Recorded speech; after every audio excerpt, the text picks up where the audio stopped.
पहलगाम आतंकी हमले में कई बेकसूरों का खून बहा है और यही वजह भी है कि देश ने ऑपरेशन सिंदूर चलाकर आतंकियों को मुंहतोड़ जवाब दिया है। सेना के इस ऑपरेशन सिंदूर ने देश के लोगों में एक नई ऊर्जा स्थापित की है, जिससे देशवासी काफी प्रेरित भी हुए हैं।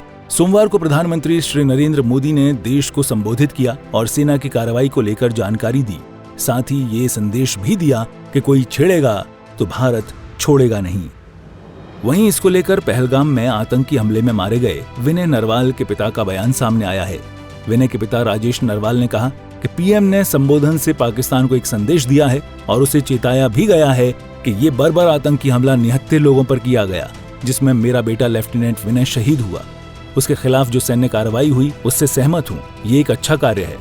जहाँ पर आतंकी जड़ें हैं, मैं स्पष्ट पाकिस्तान को एक संदेश दिया है और उसमें चेताया भी गया है कि जो ये बर्बरतापूर्ण विभत्स आतंकी हमला निहत्थे पर्यटकों पर किया और जिसमें कि मेरा बेटा भी लेफ्टिनेंट विनय उसमें शहीद हुए,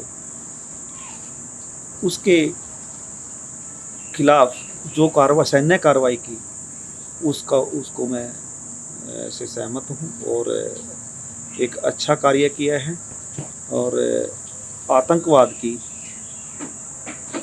नर्सरी, उसके आइडियोलॉजी को तैयार करने वालों पर, उसको पनाह देने वालों पर और उसके आकाओं पर एक कड़ा प्रहार किया गया है, कड़ी कार्रवाई की गई है और उसकी बैकबोन तोड़ने के लिए एक अच्छा कार्रवाई की गई। वहीं राजेश नरवाल ने पीएम के फैसले पर सहमति जताते हुए कहा कि ये युद्ध का समय नहीं है, लेकिन आतंक का भी समय नहीं है।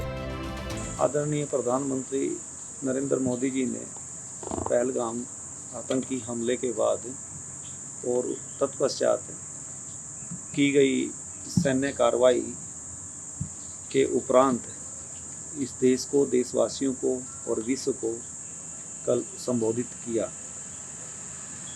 उस संबोधन से एक बात पूर्णतः रूप से स्पष्ट कही गई है और विश्व को और आतंकवाद को पनाह देने वाले, जहाँ पर आतंकी जड़ें हैं, मैं स्पष्ट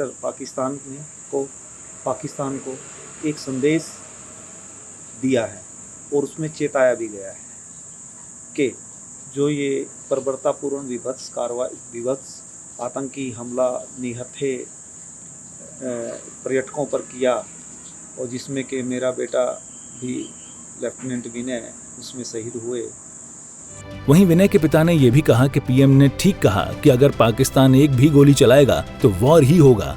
इस बार माफ नहीं किया है, ये स्थगन है। अगर इस बार उसने कुछ किया तो उसको बख्शा नहीं जाएगा। करनाल से सूर्या समाचार के लिए हिमांशु नारंग की रिपोर्ट।